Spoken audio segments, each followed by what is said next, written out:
Bharatiya Janata party को इस बात पर खुशी है कि प्रधानमंत्री ने आखिर 21 दिन के बाद ज़बान खोली है और जब उन्होंने संसद के गतिरोध पर बोला तब उन्होंने ये कहा है कि लोकतंत्र खतरे में है। जिस तरह संसद में गतिरोध बना हुआ है, मनमोहन सिंह जी को ध्यान में रखना चाहिए कि उनकी सरकार के ज़रिए भ्रष्टाचार के वजह से आज लोकतंत्र खतरे में है।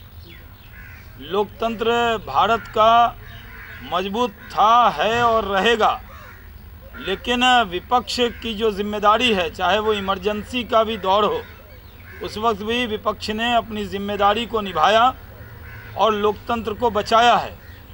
लोकतंत्र को बचाने के लिए ही इस भ्रष्ट सरकार के खिलाफ हम लोग पार्लियामेंट में अपनी आवाज़ को बुलंद कर रहे हैं।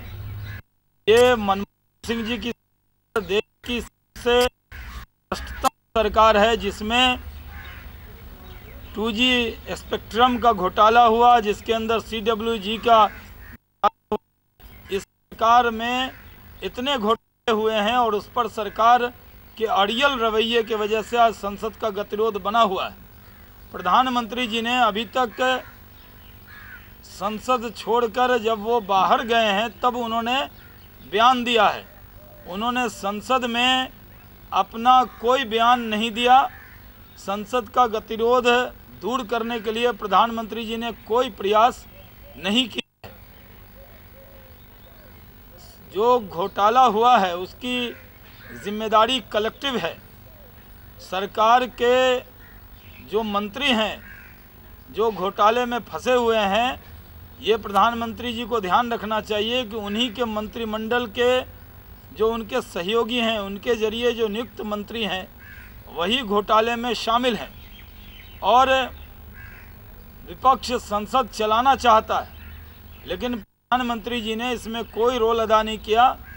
उनको ध्यान रखना चाहिए कि पहली बार सरकार की पूरे देश में, दुनिया में किरकिरी हो रही है और प्रधानमंत्री के पद का सदुपयोग करके उनको संसद का जो गतिरोध दूर करना था, उस पर उन्होंने अड़ियल रवैया जो अपनाया है, इसके वजह से पूरे देश में इस सरकार की इमेज गिरी है।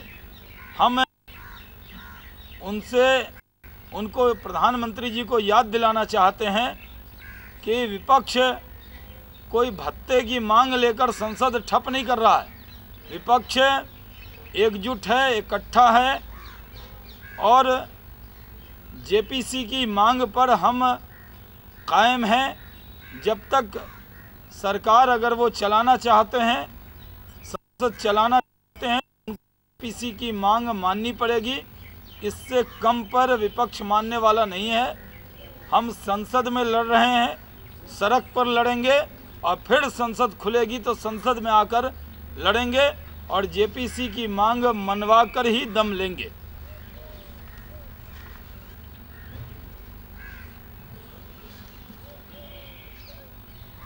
और जो संसद का गतिरोध बना हुआ है, इसकी जिम्मेदारी भी प्रधानमंत्री पर है। संसद चलाना सरकार की जिम्मेदारी है और उन्होंने प्रधानमंत्री के तौर पर संसद चले, इसके लिए उनका कोई योगदान नहीं है। ये भी देश देख रहा है और देश याद करेगा।